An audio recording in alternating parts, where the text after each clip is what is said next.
what is book arts, what do I do, and I'm going to start with the components of making books. Oh, I think that went too far. Oh, okay. And then I have to learn how to work this. Right. The component, it just keeps jumping.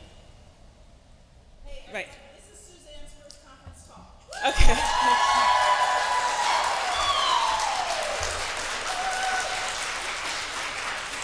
So I wanted to talk about the different components of making a book. I've divided them into function and art.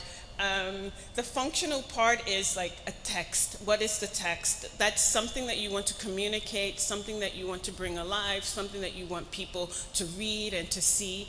And the art form that we book artists do to make it come alive is through letterpress, setting metal type, or silk screening it for you, or calligraphy, different techniques like that. And then if you want your book illustrated, there are different types of forms of illustration.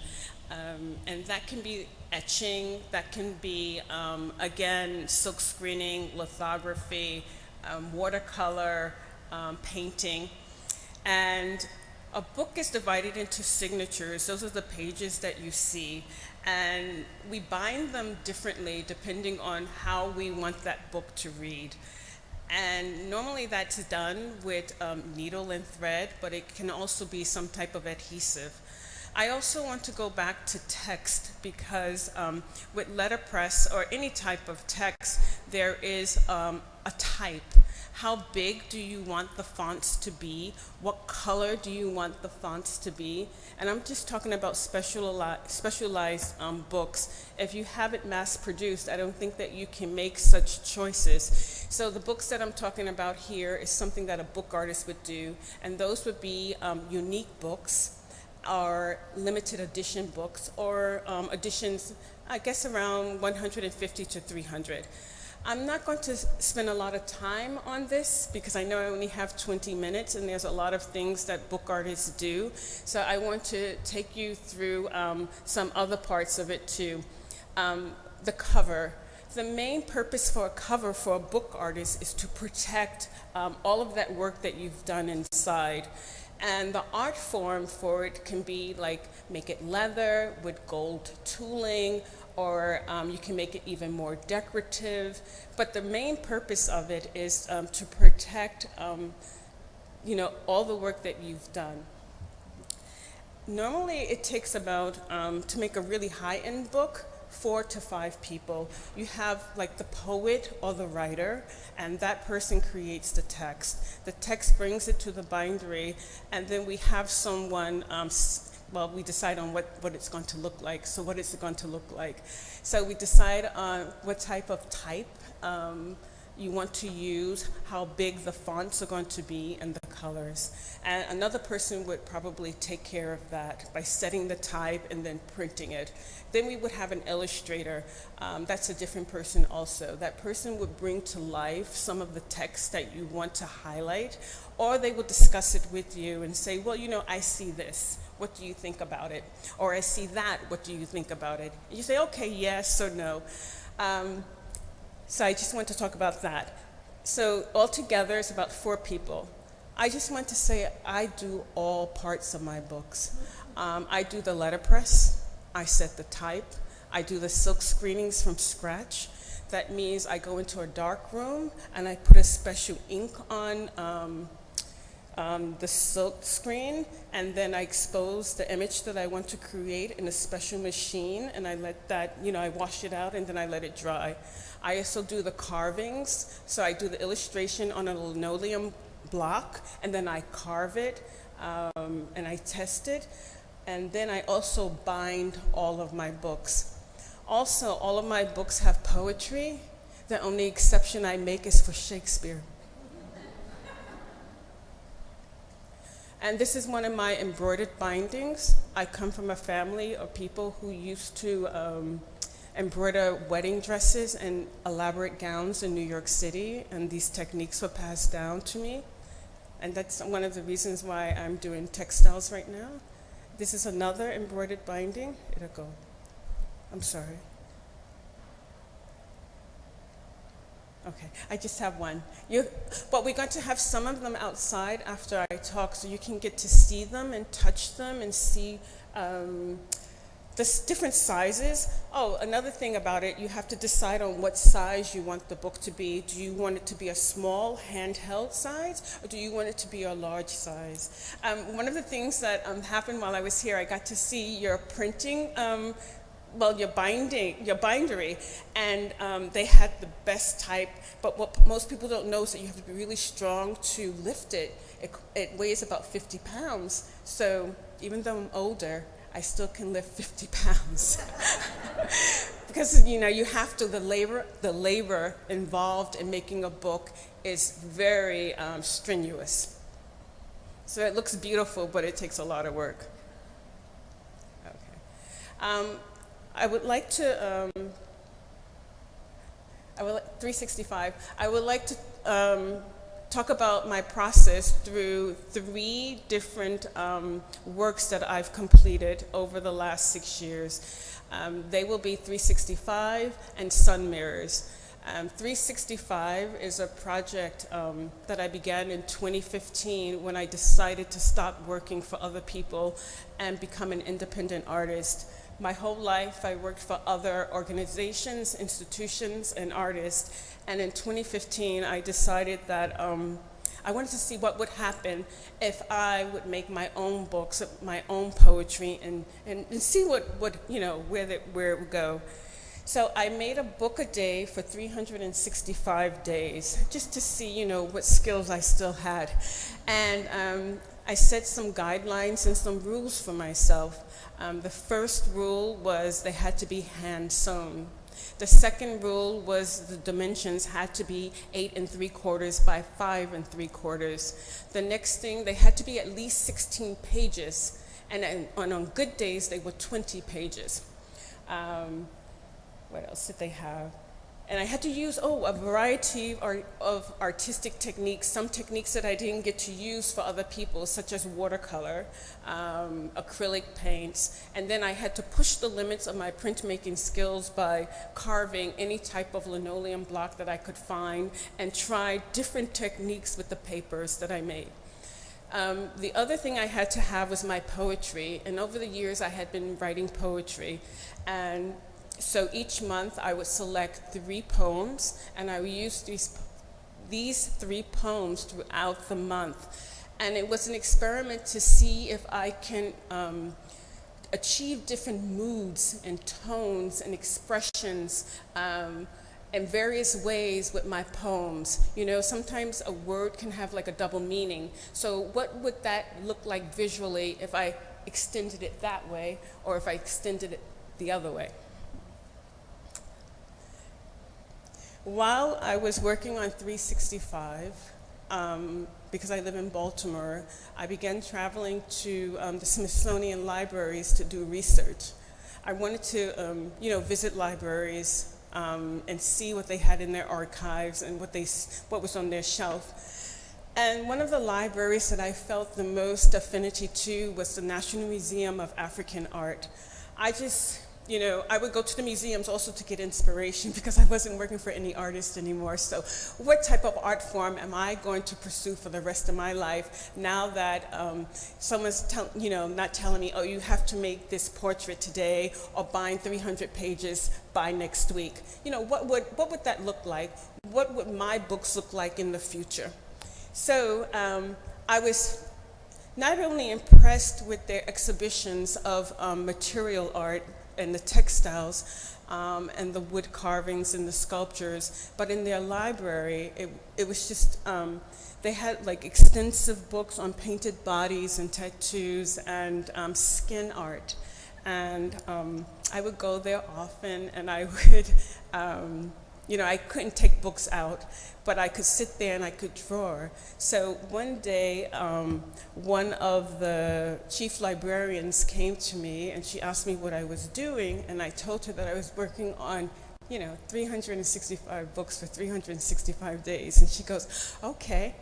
And so as the months went on, so this is February, and I wanted to explore making covers like red for Valentine's Day, and I envisioned the whole series of 365 books on someone's shelf, because if they had this collection, they would see like February had was red. January, this is all of January, it had New York City train maps that I had been collecting since I was a teenager. And so now that we don't use maps anymore because we have GPS, I used all of the maps for my covers for the January series. And the series kind of went like, so for March, it was green for life, for spring is coming, for, you know, regeneration, and then April was pink for, you know, things were going to bloom.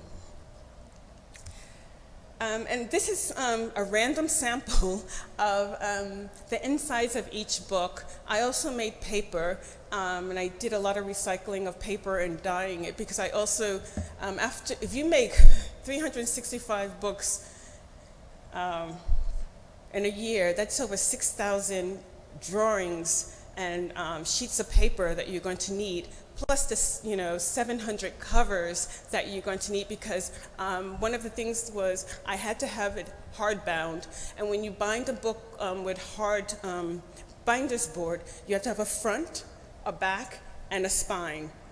And you have to cut it yourself, because that's not a traditional size for a book, and the boards come really big, so you have to lift them, pick them up, and carve them yourself. So this is inside of the book from January to October, and it just shows you the range of my illustration skills, because sometimes when people see me, I don't know what they think I do, but they don't think that I do this. So I just want to give you a view of the range and let you know. So, and one of the other things I liked about this is with the 365, when you go down to positive in October, you don't notice it until you see it up close, but it's like 4 sheets of paper that I hand sanded and painted, so it's very, there's a lot of texture on it.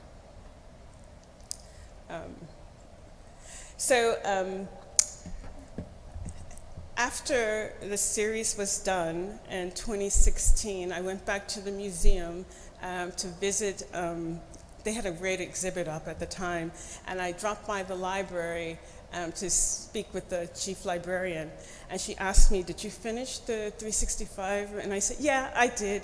And she says, "Well, I would like to see them." And so I made an appointment with her, and I think it was the next week. I took my luggage, and I think I wheeled in about 50 of them. And at that time, she was like, "Oh my goodness, you really did finish this series." And that's when she changed my life. She said, "You know, Suzanne, we have some textiles and costumes in our archive, and what would you do if we gave them to you?" And I said, "Make a book." So they gave me like 6 months to make one book. I think I went back in 2 weeks with 2 books, but I had to redo them because, you know, there were some technical things about them. But one of the things, I just want to say this, there was no blueprint for the types of books that I had to make. There was nothing, you know, we had no idea what was going to happen. So I immediately decided on the dimensions, the amount of pages, and what they would look like, and how they would read. And one of the things they said was, well, you're going to have to do original poetry if you want your text to be in the book. And I said, okay, that's fine, but I didn't know what I was going to write at the time. So after I received the textiles, one of the greatest things that happened with the National Museum of African Art Library was the opportunity to work with their Smithsonian scholars, art historians, curators, conservators, and staff for the next 14 months. So I would go to the Smithsonian Library at least every other week. Sometimes I went more, you know. And I engaged in these conversations, and I was able to ask them questions, and they were able to ask me questions because they had never met an artist where a project is created from the idea to the textiles to the final product. So none of us knew what it was going to look like. But I got to meet scholars and historians from like the Congo, Mozambique, Northern Africa, Nigeria, and Ghana. And you can see how they were looking at the books too. You know, they were really analyzing them. But one of the questions I had for them was, how do I make the best book that will last the longest time? What have you seen working in the Smithsonian's over the years that allowed a book and textiles to last a very long time and not need a lot of repair? And they told me. And so we went about I ended up making 12 books total, and 2 are in the permanent collection. They took the first 2, of course, right? So, and you know, we didn't know what was going to happen again, like I said, because they have all of these requirements before anything can go in their collection. Not only that, but I'm African American, and normally in that museum, you're African, but since they gave me the textiles, you know, I was able to be in their permanent collection. I also, at that time, one of the curators who was at the round table, so we had these round tables every time I would go there, and I didn't know which historian or scholar would be there at the round table, but one of them was from the Textile Museum, and she introduced me to their research library, and I went. Because I was interested, you know, because of my family, I was interested in embroideries, not just from America or Europe, but from Africa and other countries, because I knew that I wanted to incorporate those embroideries into the textiles. And so they had amazing research library that I was able to, you know, they allowed me to go in there and take like books out, and books that most people, you know, couldn't have, you know, access, or you had special permission to read them. And this is one of the images that I created in the book. And what's interesting about this image is that because I knew how to make lino cuts, how to make silk screens, and manipulate textiles, and to keep it archival, I was able to come up with printmaking techniques on textiles that had never been done before. And this, even though it looks very fragile and light can come through it, it is very intact, and it can withstand a lot of wear and tear. And this is, I think, 4 of the books that I created with the Smithsonian textiles. Again, there were a total of 12. I'm showing this image because they're huge, and one of the things I wanted to do with this collection was use wood. You know, because I was inspired by the wooden sculptures in their museum, so I wanted to create wooden covers for the books that protected these textiles. And I tried a lot of different experiments on the wood, and I found that creating, you know, carving linoleum and printing them on the cover worked best for me in the stories that I wanted to tell. And I was able to write poems based on where the fabric was from, the decade it was from, and also by asking some of the historians about the cultural significance of the fabric that was given to me. They were able to tell me not only like the time, say the 70s or the 80s, or the occasion, say a special ceremony, a death or a marriage, where the textiles came from, but what was going on in the country during that time, and why this textile was printed in a certain way, what some of those symbols indicated or meant.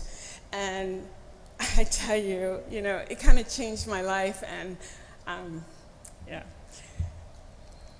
And this is from All I Have, and I just wanted to show you the cover and then one of the inside pages. So some of the textiles were a little bit older than I I thought, so the moment you cut into them, they start to unravel. So we developed like this technique so that I could sew along the seams, or I created a seam so that even though it appeared fragile, it wasn't. It would just look more decorative. And, oh, yeah, this is one of the things that I'm most proud of because, with clothing, it moves, it flows, it swooshes, and it's very difficult to see a textile book stand vertically, stand tall. And I wanted the African textiles to stand tall, so we worked on a lot. Well, they told me what I could not do, but we didn't know what I could do.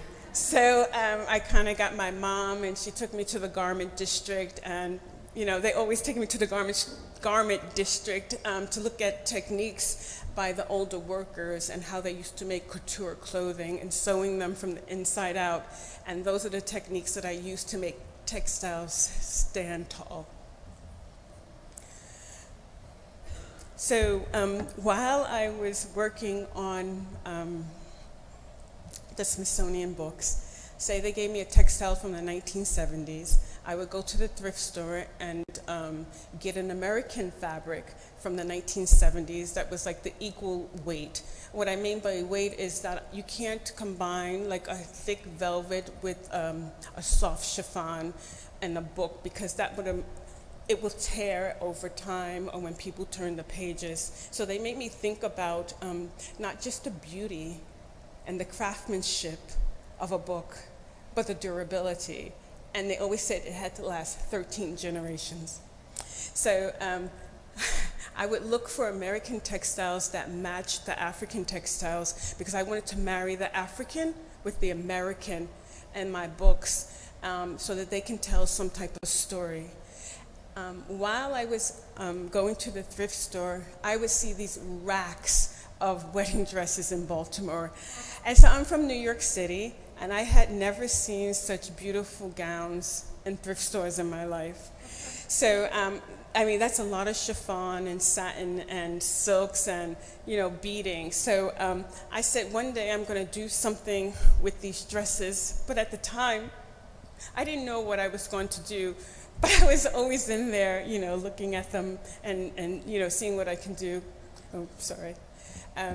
So when that project was over, I went back to the thrift store and I spoke with the manager, and I asked the manager, what happens to these wedding dresses? Where do they go? Because I never see anyone buying them. I was always the only one in that section. And they were always like, are you getting married? I was like, no, I'm not getting married. And, after 14 months of that, they were like, why is this woman in this, the wedding dress section? And so it was a little tough, going at first. But anyway, he told me that after a while, the reason why the dresses weren't there is because they go to the landfill. And I felt there's no other garment that I know in the American culture that has so much cultural, social, economic, and kind of historic, just history. And value, I should say. And they tell stories, after, the dresses don't end after the wedding day, just like the woman's life doesn't end after the wedding day. What are we going to do with these dresses? So I said, I'm going to take them home. I'm going to take these wedding dresses home. And, Shakespeare's sonnet came to me, and it was sonnet 76. I'm not going to really say it, but it does go, why is my verse so barren of new pride, so far from variation or quick change? Why with the time do I not glance aside to newfound methods and to compound strange? Why write I still all one, ever the same? And I took the dresses home. And so this is one of the first books that I made with one of the 1960s wedding dresses. And you can see, they dyed beautifully. That's kind of like a pun, right? They dyed beautifully. So I dyed the white red, and the buttons on it I dyed red too. And I also manipulated the fabric so that they can tell some type of story with the poem.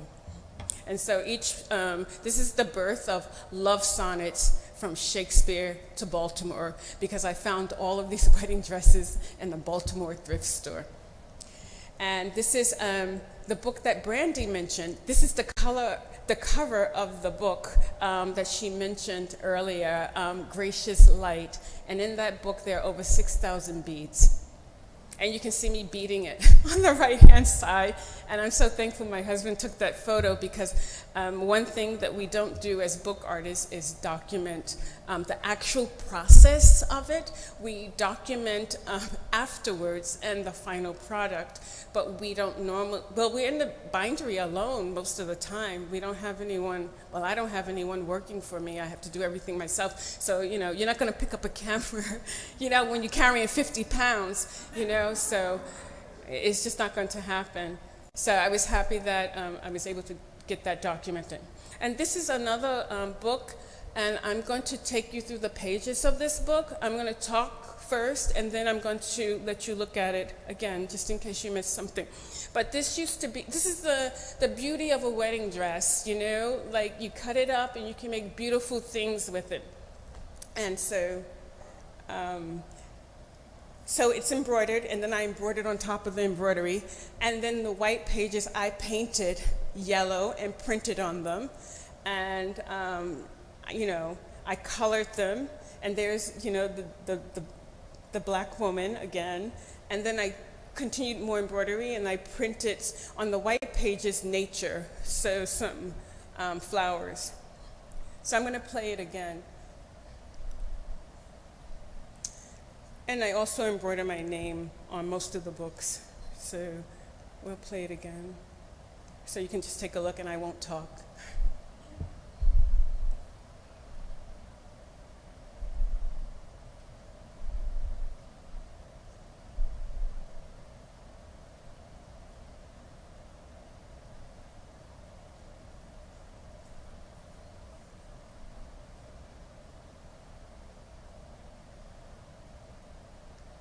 And that used to be a wedding dress.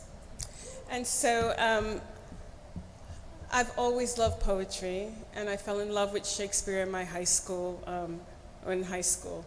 It was a place where I could, the reason why I love Shakespeare, and we only did like one sonnet, but it was an amazing sonnet. I'm going to show you that book that I made. Well, it took me 40 years to make the book from that one sonnet that I learned in high school.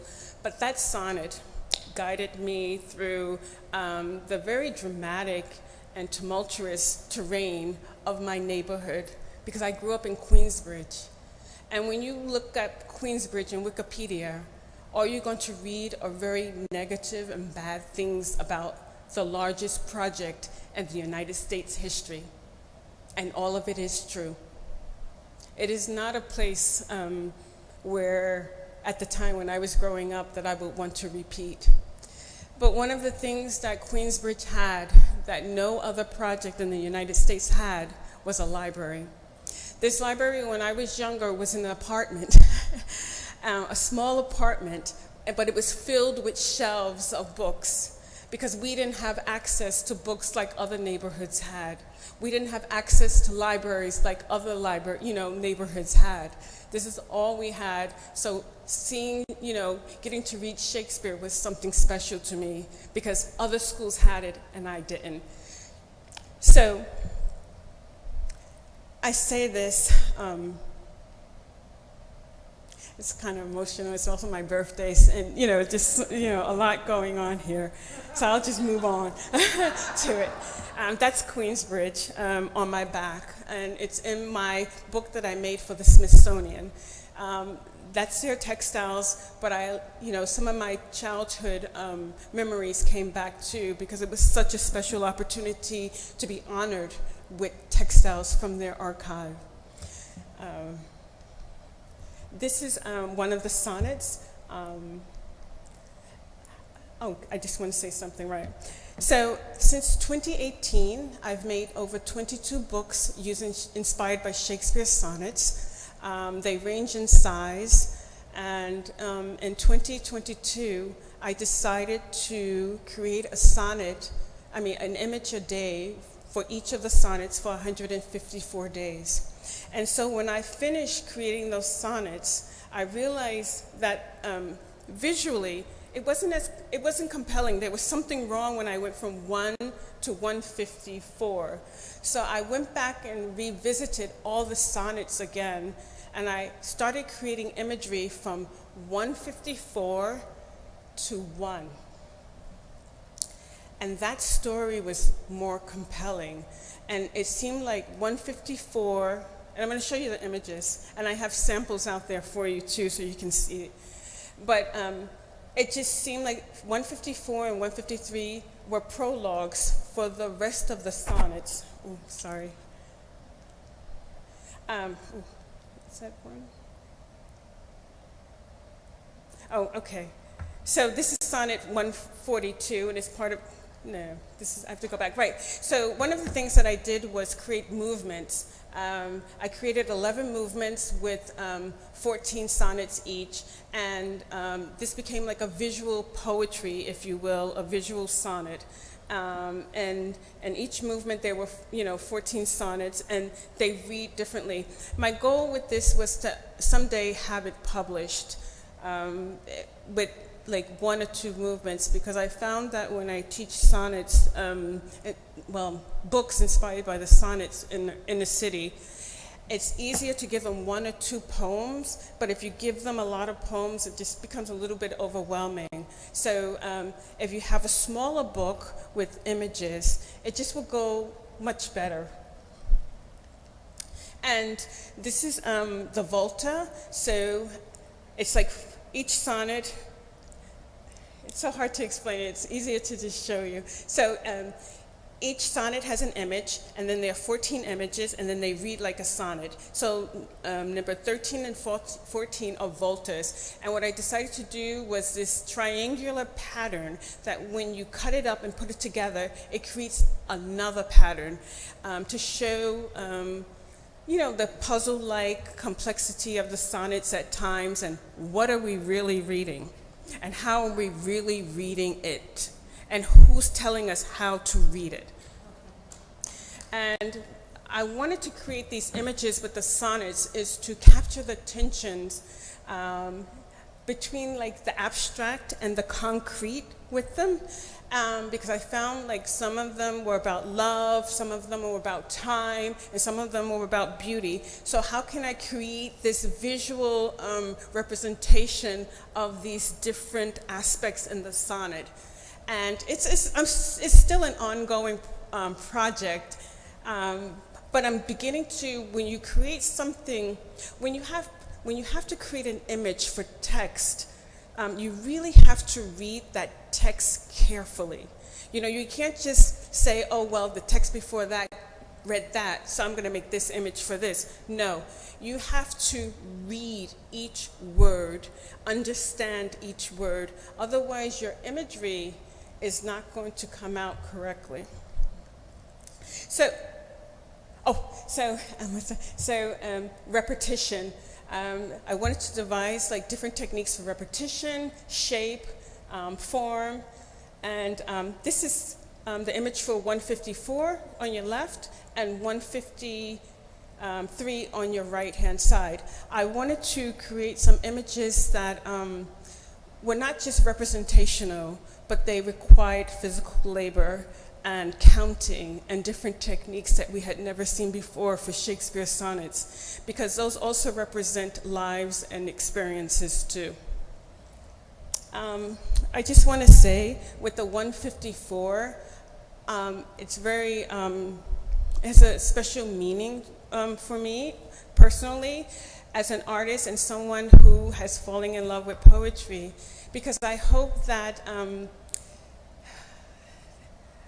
if we package 154, that someday we can put it in a form that functions in a way that can inspire those who came from a place like I came from, Queensbridge. Thank you.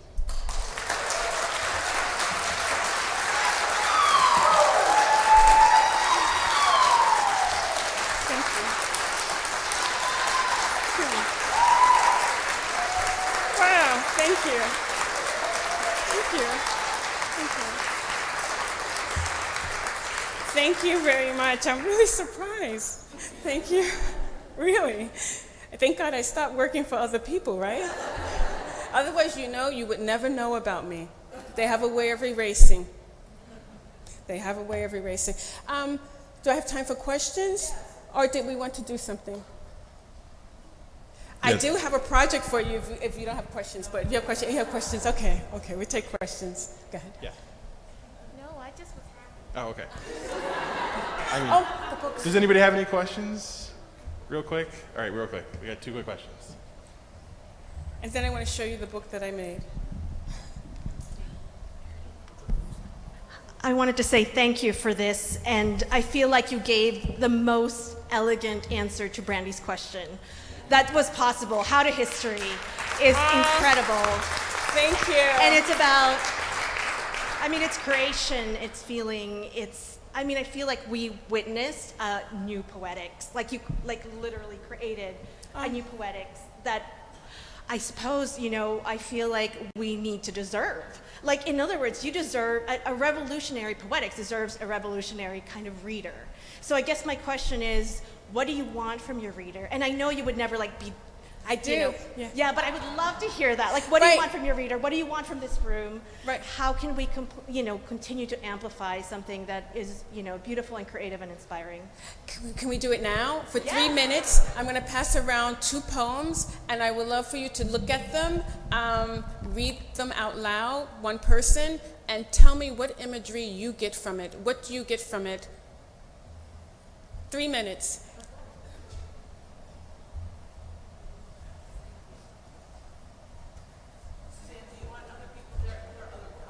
Oh, yeah. Meanwhile, I can answer questions. Sorry. I wanted to take that out. Okay. Next question. I'm really curious on how. Hi. Hi. I just wanted to make a quick comment about being inspired by Brandy's talk joined with your talk. And just to follow on that question of how do we stop doing history with a capital H, I just wanted maybe to ask if there was a way that we could break down that boundary between what we call art and what we call scholarship. I just wanted to suggest that what you're doing is magnificent scholarship, and what many other scholars are doing is magnificent art, and that I don't know how many of us have been trained or live a professional life that encourages us to examine those methodologies and name them as being overlapping. Any comments or questions? And want to welcome. Oh, I shouldn't have this.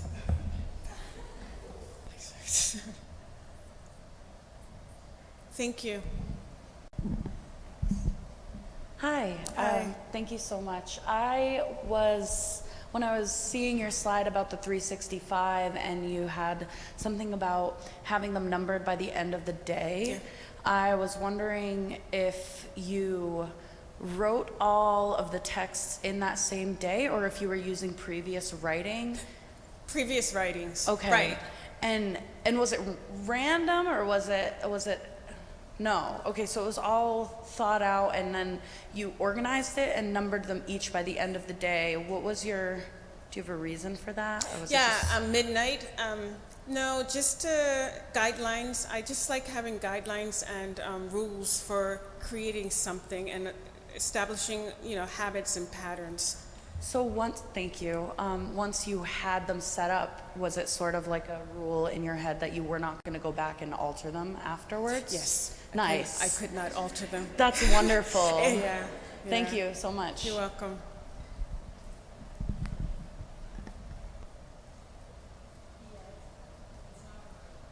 Can I just say something about what happened to me when I read that? Sorry. Can I just say something? So I just want to say extraordinary and thank you. And this Sonnet 136, I just heard Etta James singing I'd Rather Be Blind. And for me, this is one of the things I'm thinking about as you're talking. I'm teaching a course on the aesthetic sonicality of blackness and the lyric. And one of the things that happens for me is also, what do I hear? Not just reading aloud, but what do I hear? So anyway, thank you. Thank you.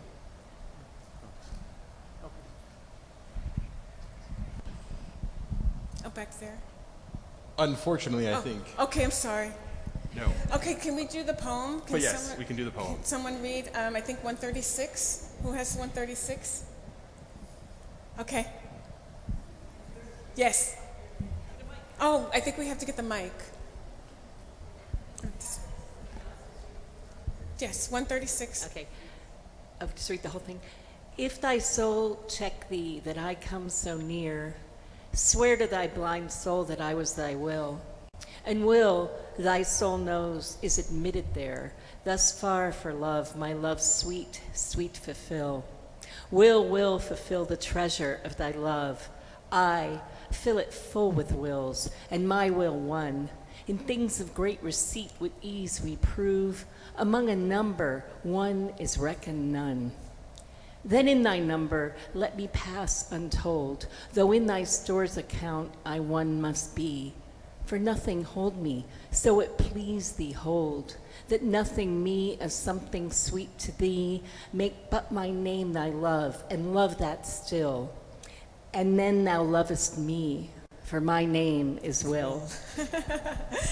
Right, and what images do you get from that? You know, it's fascinating. There are very few actual physical images in this. There's the store. You get kind of a storeroom, a store, and you get, somebody said something about sound over there. You get this incredible richness of sweet, fulfill, will, Right. and Sweet, all these fulfill, will. plays on will. Right. And there are a few images, blind soul, treasure. Does anybody Right. else? Yeah. I've probably read this a million times before, but hearing it right after your book, I gravitate towards love suit. And I'm thinking about how, you wear your nicest suit to get married. You probably wear your nicest suit to get buried in. And I'm thinking will, last will and testament, receipt, store's account. So now, I'm picturing a book made out of a tuxedo now, Right. which I never would have done Right. had I not read this following directly on Right. the heels of these images. Thank you. This is the book, I know we don't have time, this is the book that I made for 136. It's called So Check 136. So, yeah, and it has similar to that. So, I think Brandy would like this image. Yeah, so I know we don't have, how much more time do we have? We're over time. Are we over time? Okay. Can we give Suzanne Coley Thank a